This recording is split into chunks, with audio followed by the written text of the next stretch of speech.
بسم اللہ الرحمن الرحیم۔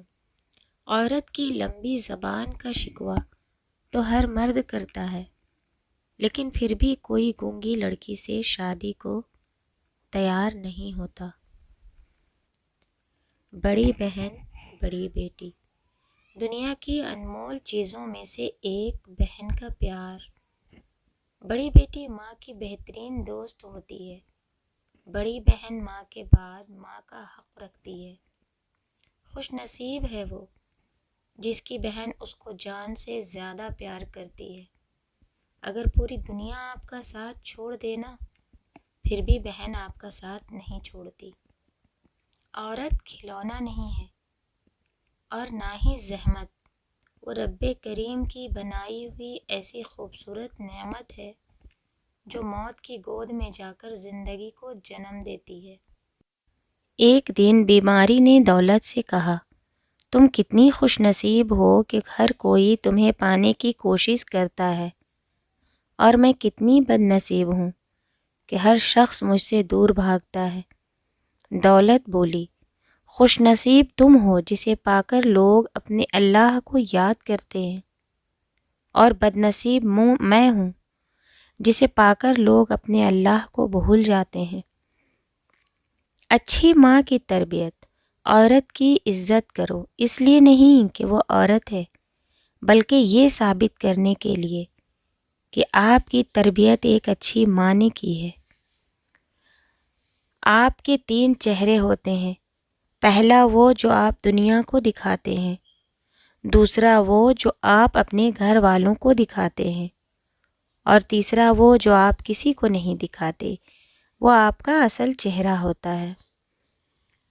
بعض رشتے ہمارے لیے بس اتنی ہی گنجائش چھوڑ دیتے ہیں کہ ان سے الگ ہو جائیں۔ منافق کی 3 نشانیاں ہیں: بات کرے تو جھوٹ بولے، وعدہ خلافی کرے، امانت میں خیانت کرے۔ بولنے میں جلد بازی مت کریں، بولنے سے پہلے 1000 بار سوچیں اور بولنے کے بعد اس پر قائم رہیں، باکمال شخصیت بن جائیں گے۔ زندگی میں لوگوں کا آنا بھی ایک مقصد ہوتا ہے۔ کچھ آپ کو آزمائیں گے، کچھ آپ کو سکھائیں گے، کچھ آپ کا استعمال بھی کریں گے، اور کچھ آپ کو جینے کا صحیح مطلب بھی بتائیں گے۔ ہر انسان اپنی زبان کے پیچھے چھپا ہوا ہے، اگر اسے سمجھنا ہے تو اسے بولنے دو۔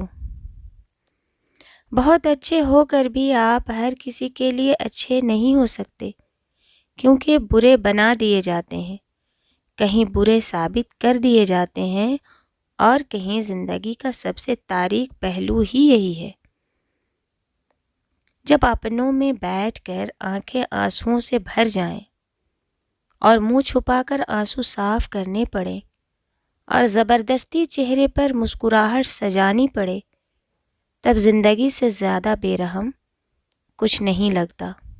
بچپن میں کہتے تھے نا کہ لڑائی لڑائی معاف کرو، اللہ کا گھر صاف کرو۔ اب سمجھ آئی کہ اللہ کا گھر تو دل ہے، اور میں ساری زندگی صرف مسجد سمجھتا رہا۔ یوں ہی نہیں آئی میرے لہجے میں یہ تلخی، رشتوں میں رویوں کا زہر چکھا ہے میں نے۔